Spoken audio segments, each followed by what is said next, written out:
Allez, depuis le début, quelques petites histoires.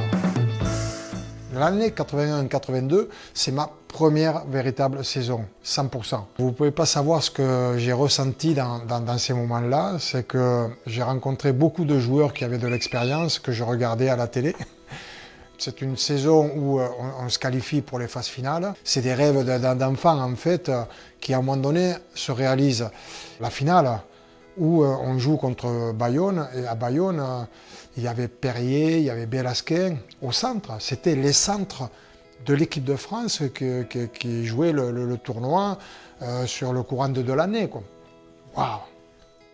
Comment se préparer face à des joueurs qui sont meilleurs que toi, qui ont une expérience, qui ont vécu. C'est vraiment un bonheur extrême à 20 ans d'être là où tu as toujours rêvé d'y être, mais sans le savoir. Tout arrive très très vite. Je contre un renvoi au 22, j'ai un ballon qui rebondit, qui me rebondit dans les bras et je pointe en but. Au coup de ce fait final, le bonheur évidemment, puisqu'on gagne 18-9, c'est un grand bonheur. On se congratule avec les joueurs, il y a plein de supporters qui viennent sur le terrain. Donc c'est un moment juste magnifique. Et puis il y a le bouclier de Brennus en tribune officielle évidemment. Et au bout de quelques minutes, parce qu'il y a du temps quand même qui passe, le capitaine d'Agen avec les joueurs montent les marches de la tribune d'honneur pour aller récupérer le bouclier de Brennus. Et moi je suis toujours avec les supporters, avec les personnes qui sont sur le terrain. Je suis juste heureux. Je ne suis pas allé chercher le bouclier de Brennus. J'ai vu les joueurs redescendre avec le bouclier et je suis allé les rejoindre sur le bord du terrain et après on a fait le tour d'honneur. Mais j'ai été très surpris et quelque part un peu déçu de moi-même sur le fait que je ne suis pas allé là-haut. En plus, c'est tombé en plein sur les fêtes qu'il y a début juin à Agen. On a fait une fête monumentale pendant une semaine. Il y a eu un autre titre en 88, on n'a pas fait la même fête, ça n'a pas duré aussi longtemps. Depuis le début, encore une petite histoire. Agen a joué une demi-finale contre Toulon en 1986. On gagne, je crois 38-18. 3 mois après, on va jouer à Toulon un match de championnat. Et là, on arrive une heure et quart avant la rencontre, comme on fait habituellement. Et au lieu de rentrer pour aller au vestiaire par-dessous la tribune, on nous fait rentrer côté Marina, sur le coin du stade, donc par la pelouse. Et là, il y a 10 000 personnes déjà. Il faut être courageux, etc. On craint des guns et tout. Et en fait, moi, j'ai vu dans le vestiaire, quelques minutes après, quelques joueurs partir comme ça. Tu vois. Ils ont réussi à amener certains joueurs à ce qu'il y ait une certaine peur. Je crois même qu'il y a un joueur qui n'est pas rentré sur le terrain, toi, qui a été blessé dans le vestiaire. Vraiment, tu vois, pour ça va jusque-là. On joue le match. Alors, c'est porte de saloon en défense. On fait un match où on prend 50 points. Ils ont réussi leur coup et après le match, évidemment, on s'est fait un peu conspuer, tout, parce que on n'a pas été à la hauteur, quoi.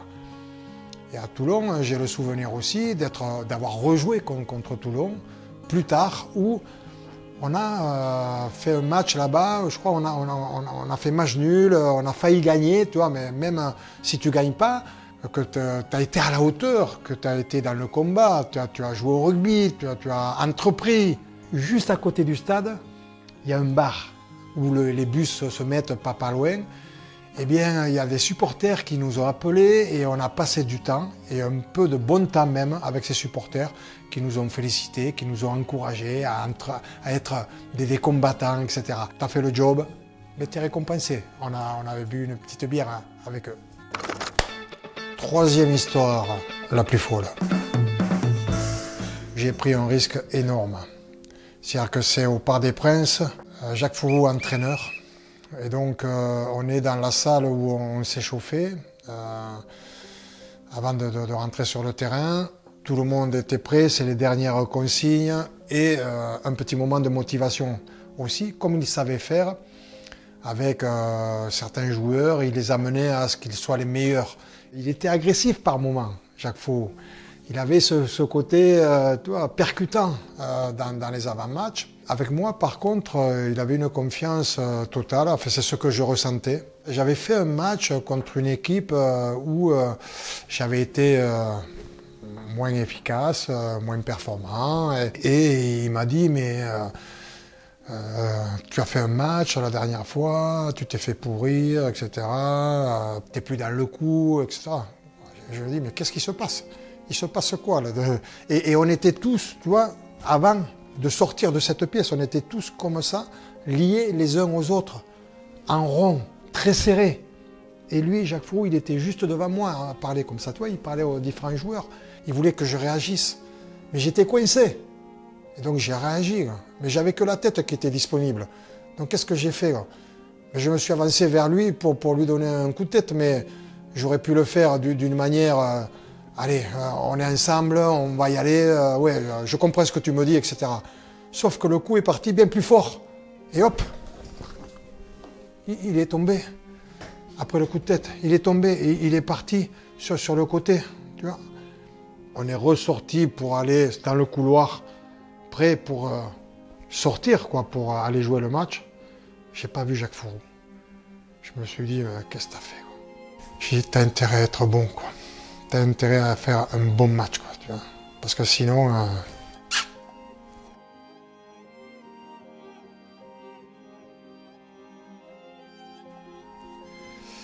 Et finalement, bon, on gagne le match à l'arrivée.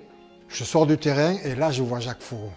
Et je vois Jacques Fauroux, il vient me sauter de dessus et il me montre, il me dit, regarde ça, avec un sourire comme ça. Voilà. En fait, il en a fait, au contraire, une union encore plus forte entre lui et moi. Longtemps, j'ai pas osé en parler ni rien, parce que bon, c'est pas non plus élégant. Mais dans le contexte rugby, lui a compris. Depuis le début, 4e histoire. Alors c'est l'histoire d'une équipe de France qui joue contre l'Angleterre. Coupe du Monde 91, on perd à la maison en quart de finale contre l'Angleterre. Vous imaginez un petit peu le contexte. Un an après, tournoi des 5 Nations, on rencontre à nouveau l'Angleterre, donc à la maison, au Parc des Princes. Moi, je me suis blessé, en fait, j'ai eu un KO. J'ai passé la deuxième mi-temps dans le vestiaire, donc j'étais dans mon monde, et j'ai entendu du bruit, beaucoup de bruit, de supporters. Et j'ai vu arriver un joueur, c'est Vincent Moscato, et je lui dis, moi, groggy, le match est terminé. Il me dit, non, je me suis fait virer par l'arbitre. Oh, je dis, c'est pas possible. Et puis le temps passe, tout, j'étais désolé pour lui. Et j'ai entendu du bruit à nouveau, alors je sais pas si c'était 5-10 minutes après, un bruit énorme dans les tribunes, toi. Et je vois un autre joueur arriver, Grégoire Lascoubet. J'ai dit, le match est terminé, Grégoire. Non, je me suis fait virer par l'arbitre. C'est pas possible, je suis dans un rêve, tu vois. Et finalement, le temps passe à nouveau, j'entends encore du bruit, je vois Jean-Luc Sadournet arriver. Je lui dis, mais tu t'es fait virer toi aussi? Mais non, je suis blessé avec Alain Penaud, on s'est rentré dedans sur une contre-attaque, tout. C'est pas possible, c'est pas possible. Je me rends compte que c'est le match cata, quoi. Je suis capitaine de l'équipe, tu vois. Donc je suis dans le vestiaire à moitié groggy, je vais en conférence de presse. Donc je fais la conférence de presse, je sais pas ce que j'ai dit. Je ne sais pas, en fait, si c'est ce que j'ai dit, c'était quelque chose de sensé. Je rentre au vestiaire et puis je vais au bus pour aller à l'hôtel et pour le banquet, tu vois. J'arrive là où le bus nous avait déposés, pas de bus. Leopardo qui était là et il monte sur un scooter, je dis lolo. Et donc il m'amène jusqu'à l'hôtel et j'arrive à l'hôtel, personne. En fait, j'ai attendu un petit moment et tout, et j'ai vu arriver les joueurs après. Donc, avec le staff, tout le monde, je disais, mais où c'est que vous étiez là? Mais nous, on t'attendait là depuis, je sais pas combien, 20 minutes, une demi-heure. On t'attendait tous dans le bus. En fait, c'est moi qui m'étais trompé d'endroit. J'étais pas allé au bon endroit où était garé le bus, quoi, tu vois. J'étais vraiment groggy, quoi, KO. Ils m'en ont voulu un petit peu, quand même. Hein.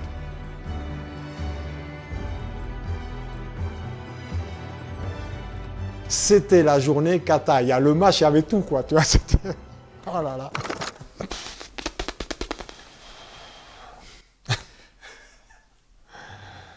Il y en a des troisièmes mi-temps, tu sais, il y en a eu beaucoup. Depuis le début, 5e. Il y en a une dont je me souviens aussi, et qui est de 1987. C'est une troisième mi-temps quand on gagne le Grand Chelem. Donc on finit le dernier match en Irlande. Richam marque 2 essais. On a une première mi-temps très difficile. On revient sur la deuxième mi-temps. On gagne la rencontre derrière le Grand Chelem. Donc on se retrouve à l'hôtel ensuite. Et puis il y a bien sûr un banquet. Mais avant le banquet, on doit s'habiller, se mettre le smoking. Imaginez, les joueurs de rugby. C'était toujours très élégant et moi j'adorais avoir cette tradition qui est ancestrale dans le milieu du rugby. Et puis à un moment, il y a un joueur, je ne sais pas lequel, il arrive avec des dépôts de gel pour se mettre sur les cheveux, quoi, tu vois. Et là, tout le monde, petit à petit, prend un peu de gel et puis se met du gel, là, comme ça. Et on s'est tous retrouvés à la Borsalino, tu vois, un petit peu avec tous les cheveux en arrière, comme ça. Quel que soit le joueur, plus délicat, un peu plus fou, etc. On était tous à égalité, pareil, que des James Bond en fait. C'est un petit moment délicieux, vécu ensemble, où il y avait une espèce de classe dans un milieu sportif. Ça arrive de voir des photos par moment, rien que de les revoir, ça met quelques frissons.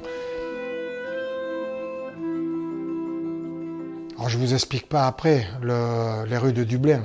Dublin, une des villes extraordinaires pour faire la fête. L'Irlande, c'est magique. Et on a fait une feria, enfin, elle a duré. Personne n'a raté l'avion. Tout le monde était là, en temps et en heure. Mais on a pris des risques quand même.